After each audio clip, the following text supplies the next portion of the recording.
এই ভিডিওতে আমরা দেখব কিভাবে সার্কুলার নিডিং মেশিনের সিলিন্ডার ধাপে ধাপে পরিবর্তন করতে হয় নিরাপদ এবং সঠিকভাবে। প্রথমেই অবশ্যই মেশিন বন্ধ করুন এবং বিদ্যুৎ সংযোগ সম্পূর্ণ বিচ্ছিন্ন করুন।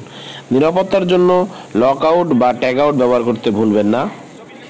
এরপর কি প্রয়োজনীয় যন্ত্রপাতি আপনার লাগবে, এই কাজে আপনার যেসব যন্ত্রপাতি লাগবে: অ্যালেন কি বা hex range, screwdriver, torque range, cylinder উঠানোর জন্য হেস্ট বা লিফট, পরিষ্কার করার কাপড়, মার্কার কলম এবং সিলিন্ডার রিমুভাল টুল। সিলিন্ডার পরিবর্তনের ধাপসমূহ আমি বলি। এখন আমরা ধাপে ধাপে সিলিন্ডার পরিবর্তনের প্রক্রিয়া যাব। প্রথমে কাপড় কেটে ফেলুন, সুতা সরিয়ে নিন। এরপর নিডেল, সিঙ্কার, ক্যাম, কাভার এবং ইয়ার্ন ক্যারিয়ার খুলে ফেলুন। প্রয়োজনে ছবি তুলে রাখুন যেন পরে সহজে বসাতে পারেন। এখানে আমি সিঙ্গেল দর্শি মেশিন দেখাচ্ছি। যদি ডাবল দর্শি মেশিনে হয় তাহলে ডায়াল বা টপ ক্যাপ খুলে আলাদা করে রাখতে হবে। এবার সিলিন্ডার লকিং বল্টগুলো ঢিলা করে ফেলুন, যদি ক্ল্যাম্প থাকে সেটিও খুলে ফেলুন।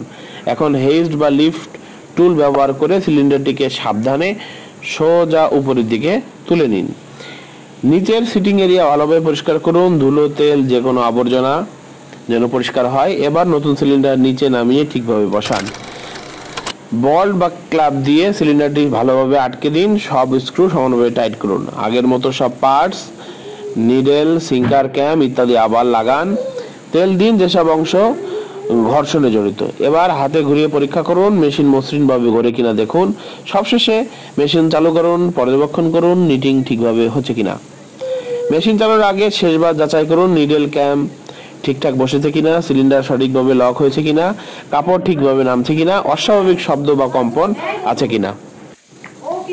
আপনার নিডিং মেশিন এখন নতুন সিলিন্ডার সহ প্রস্তুত। নিয়ম মেনে কাজ করলে মেশিন থাকবে দীর্ঘস্থায়ী ও নিরাপদ। ভিডিওটি ভালো লাগলে শেয়ার করুন ও সাবস্ক্রাইব করতে ভুলবেন না। ধন্যবাদ। লাগানো শেষ।